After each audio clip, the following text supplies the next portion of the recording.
Beyond the Bayou by Kate Chopin. The bayou curved like a crescent around the point of land on which L.A. Folle's cabin stood. Between the stream and the hut lay a big abandoned field, where cattle were pastured when the bayou supplied them with water enough. Through the woods that spread back into unknown regions the woman had drawn an imaginary line, and past this circle she never stepped. This was the form of her only mania. She was now a large, gaunt black woman, past 35. Her real name was Jacqueline, but everyone on the plantation called her La Folle, because in childhood she had been frightened literally out of her senses and had never wholly regained them. It was when there had been skirmishing and sharpshooting all day in the woods. Evening was near when Petite Maître, black with powder and crimson with blood, had staggered into the cabin of Jacqueline's mother, his pursuers close at his heels. The sight had stunned her childish reason. She dwelt alone in her solitary cabin, for the rest of the quarters had long since been removed beyond her sight and knowledge. She had more physical strength than most men, and made her patch of cotton and corn and tobacco like the best of them. But of the world beyond the bayou she had long known nothing, save what her morbid fancy conceived. People at Bellissime had grown used to her and her way, and they thought nothing of it. Even when old Miss died, they did not wonder that Ella Folle had not crossed the bayou, but had stood upon her side of it, wailing and lamenting. Petite Maître was now the owner of Bellissime. He was a middle-aged man, with a family of beautiful daughters about him, and a little son whom La Folle loved as if he had been her own. She called him Cherry, and so did everyone else because she did. None of the girls had ever been to her what Cherry was. They had each and all loved to be with her, and to listen to her wondrous stories of things that always happened yonder, beyond the bayou. But none of them had stroked her black hand quite as Cherry did, nor rested their heads against her knees so confidingly, nor fallen asleep in her arms as he used to do, for Cherry hardly did such things now since he had become the proud possessor of a gun and had had his black curls cut off.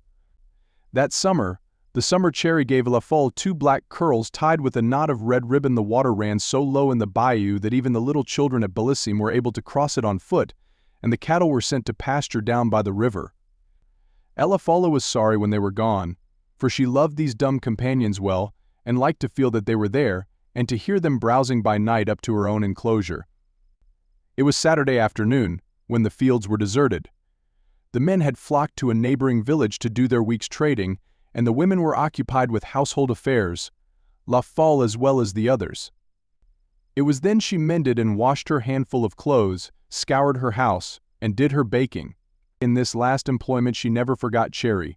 Today she had fashioned croquignoles of the most fantastic and alluring shapes for him. So when she saw the boy come trudging across the old field with his gleaming little new rifle on his shoulder, she called out gaily to him, "Cherry! Cherry!" But Cherry did not need the summons, for he was coming straight to her. His pockets all bulged out with almonds and raisins and an orange that he had secured for her from the very fine dinner which had been given that day up at his father's house. He was a sunny-faced youngster of 10. When he had emptied his pockets, La Folle patted his round red cheek, wiped his soiled hands on her apron, and smoothed his hair. Then she watched him as, with his cakes in his hand, he crossed her strip of cotton back of the cabin and disappeared into the wood. He had boasted of the things he was going to do with his gun out there. "You think they got plenty deer in the wood?" La Folle he had inquired, with the calculating air of an experienced hunter. "Non, the woman laughed. "Don't you look fo no deer, Cherry, dat's too big. But you bring La Folle one good fat squirrel fo her dinner tomorrow, and she goin' be satisfy. One squirrel ain't a bite. I'll bring you mo'n one," La Folle had boasted pompously as he went away. When the woman, an hour later, heard the report of the boy's rifle close to the wood's edge, she would have thought nothing of it if a sharp cry of distress had not followed the sound. She withdrew her arms from the tub of suds in which they had been plunged, dried them upon her apron, and as quickly as her trembling limbs would bear her, hurried to the spot whence the ominous report had come. It was as she feared. There she found Cherry stretched upon the ground with his rifle beside him. He moaned piteously. "I'm dead. La Folle. I'm dead. I'm gone." Non, she exclaimed resolutely as she knelt beside him. "Put you arm round La Folle's neck, Cherry. Dat's nuttin' dat goin' be nuttin." She lifted him in her powerful arms. Cherry had carried his gun muzzle downward. He had stumbled, he did not know how. He only knew that he had a ball lodged somewhere in his leg, and he thought that his end was at hand. Now, with his head upon the woman's shoulder, he moaned and wept with pain and fright. "Oh, la Folle! La Folle! It hurts so bad! I can stand it, la Folle!" "Don't cry, mon Bibi, mon Cherry," the woman spoke soothingly as she covered the ground with long strides. "Ella Folle goin' mind you. Dr. Bonfils goin' come make mon Cherry well again." She had reached the abandoned field. As she crossed it with her precious burden, she looked constantly and restlessly from side to side. A terrible fear was upon her, the fear of the world beyond the bayou, the morbid and insane dread she had been under since childhood. When she was at the bayou's edge, she stood there and shouted for help as if a life depended upon it. "Oh, petit maître, venez donc, au secours, au secours." No voice responded. Cherry's hot tears were scalding her neck. She called for each and every one upon the place, and still no answer came. She shouted, she wailed, but whether her voice remained unheard or unheeded, no reply came to her frenzied cries, and all the while Cherry moaned and wept and entreated to be taken home to his mother. Ella Folle gave a last despairing look around her. Extreme terror was upon her. She clasped the child close against her breast, where he could feel her heart beat like a muffled hammer. Then, shutting her eyes, she ran suddenly down the shallow bank of the bayou, and never stopped till she had climbed the opposite shore. She stood there quivering an instant as she opened her eyes. Then she plunged into the footpath through the trees. She spoke no more to Cherry, but muttered constantly, "Bon Dieu, I as pity la folle. Bon Dieu, I as pity moi." Instinct seemed to guide her. When the pathway spread clear and smooth enough before her, she again closed her eyes tightly against the sight of that unknown and terrifying world. A child, playing in some weeds, caught sight of her as she neared the quarters. The little one uttered a cry of dismay. "À la folle," she screamed, in her piercing treble. "La folle done crossed de Bayou." Quickly the cry passed down the line of cabins. "Yonda, la folle done crossed de Bayou." Children, old men, old women, young ones with infants in their arms, flocked to doors and windows to see this awe-inspiring spectacle. Most of them shuddered with superstitious dread of what it might portend. She totin' Cherry, some of them shouted. Some of the more daring gathered about her, and followed at her heels, only to fall back with new terror when she turned her distorted face upon them.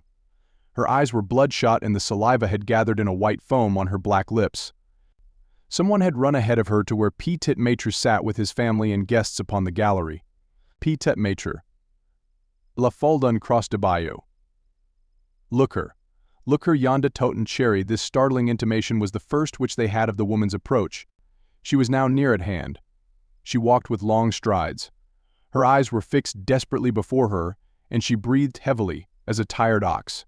At the foot of the stairway, which she could not have mounted, she laid the boy in his father's arms. Then the world that had looked red to La Folle suddenly turned black, like that day she had seen powder and blood. She reeled for an instant.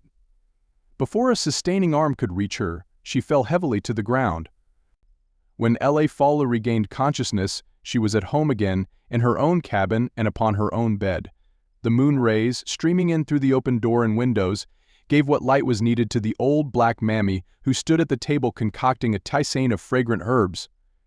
It was very late. Others who had come and found that the stupor clung to her had gone again. Petit Maître had been there, and with him Dr. Bonfils, who said that Ella Folle might die. But death had passed her by. The voice was very clear and steady with which she spoke to Tante Lisette, brewing her tisane there in a corner. "If you will give me one good drink tisane, Tante Lisette, I believe I'm going sleep, me." And she did sleep. So soundly, so healthfully, that old Lisette without compunction stole softly away, to creep back through the moonlit fields to her own cabin in the new quarters. The first touch of the cool gray morning awoke La Folle. She arose calmly as if no tempest had shaken and threatened her existence but yesterday. She donned her new blue cottonade and white apron, for she remembered that this was Sunday, when she had made for herself a cup of strong black coffee and drunk it with relish She quitted the cabin and walked across the old familiar field to the bayou's edge again. She did not stop there as she had always done before, but crossed with a long, steady stride as if she had done this all her life. When she had made her way through the brush and scrub cottonwood trees that lined the opposite bank, she found herself upon the border of a field where the white, bursting cotton, with the dew upon it, gleamed for acres and acres like frosted silver in the early dawn. Folle drew a long, deep breath as she gazed across the country. She walked slowly and uncertainly, like one who hardly knows how, looking about her as she went. The cabins that yesterday had sent a clamor of voices to pursue her were quiet now. No one was yet astir at Bayou. Only the birds that darted here and there from hedges were awake and singing their matins. When Folle came to the broad stretch of velvety lawn that surrounded the house, she moved slowly and with delight over the springy turf that was delicious beneath her tread. She stopped to find whence came those perfumes that were assailing her senses with memories from a time far gone. There they were, stealing up to her from the thousand blue violets that peeped out from green, luxuriant beds. There they were, showering down from the big waxen bells of the magnolias far above her head and from the jessamine clumps around her. There were roses, too, without number. To right and left palms spread in broad and graceful curves. It all looked like enchantment beneath the sparkling sheen of dew. When Folle had slowly and cautiously mounted the many steps that led up to the veranda, she turned to look back at the perilous ascent she had made. Then she caught sight of the river, bending like a silver bow at the foot of Bayou. Exultation possessed her soul. Folle rapped softly upon a door near at hand. Cherry's mother soon cautiously opened it. Quickly and cleverly she dissembled the astonishment she felt at seeing Folle. "Ah, Folle! Is it you, so early?" "Oui, madame. I come ax how my piole le Cherry do. Es mo nin." "He is feeling easier, thank you, Folle. Doctor Bonfils says it will be nothing serious. He's sleeping now. Will you come back when he awakes?" "Non, madame. I'm going wait yer till Cherry wake up." Folle seated herself upon the topmost step of the veranda. A look of wonder and deep content crept into her face as she watched for the first time the sun rise upon the beautiful world beyond the bayou,